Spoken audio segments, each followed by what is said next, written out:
जय श्री राम। आइए आगे सुनते हैं श्री शिव पुराण में। कुश की गांठ से तथा रुद्राक्ष से गणना करने पर अनंत गुने फल की प्राप्ति होती है। 30 रुद्राक्ष के दानों से बनाई गई माला जप कर्म में ध्यान देने वाली होती है। 27 दानों की माला पुष्टिदायिनी और 25 दानों की माला मुक्तिदायिनी होती है। 15 रुद्राक्षों की बनी हुई माला अभिचार कर्म में फलदायक होती है। जप कर्म में अंगूठे को मोक्षदायक समझना चाहिए और तर्जनी को शत्रुनाशक। मध्यमा धन देती है और अनामिका शांति प्रदान करती है। 108 दानों की माला उत्तमोत्तम मानी गई है। 100 दानों की माला उत्तम और 50 दानों की माला मध्यम होती है। 54 दानों की माला मनोहारिणी एवं श्रेष्ठ कही गई है। इस तरह की माला से जप करें। वह जब किसी को दिखाई नहीं।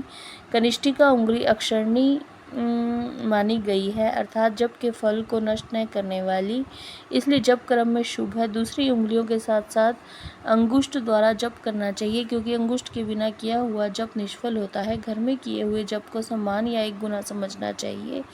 गौशाला में उसका फल 100 गुना हो जाता है। पवित्र वन या उद्यान में किए हुए जप का फल सहस्त्र गुना बताया जाता है।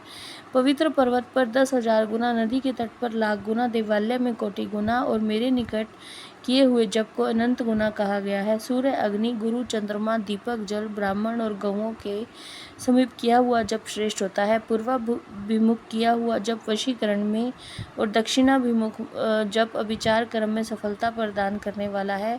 पश्चिमाभिमुख जप को धनदायक जानना चाहिए और उत्तराभिमुख जप शांतिदायक होता है। सूर्य, अग्नि, ब्राह्मण, देवता और अन्य श्रेष्ठ पुरुषों के समीप उनकी ओर पीठ करके जप नहीं करना चाहिए।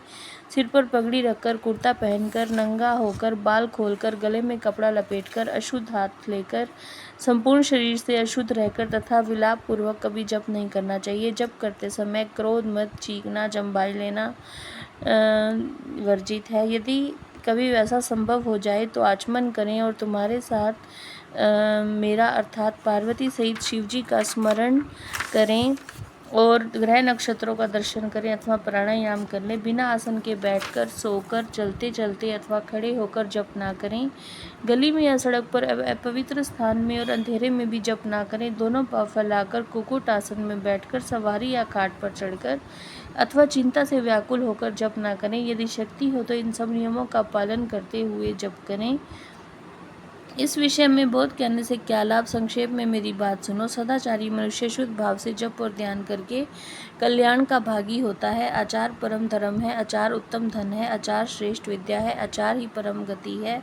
आचारहीन पुरुष संसार में निंदित होता है और परलोक में भी सुख नहीं पाता, इसलिए सबको आचारवान होना चाहिए। वेदज्ञ विद्वानों ने वेद शास्त्र के कथानुसार जिस वर्ण के लिए जो कर्म विहित बताया है, उस वर्ण के पुरुष को उसी कर्म का सम्यक आचरण करना चाहिए। जय श्री राम।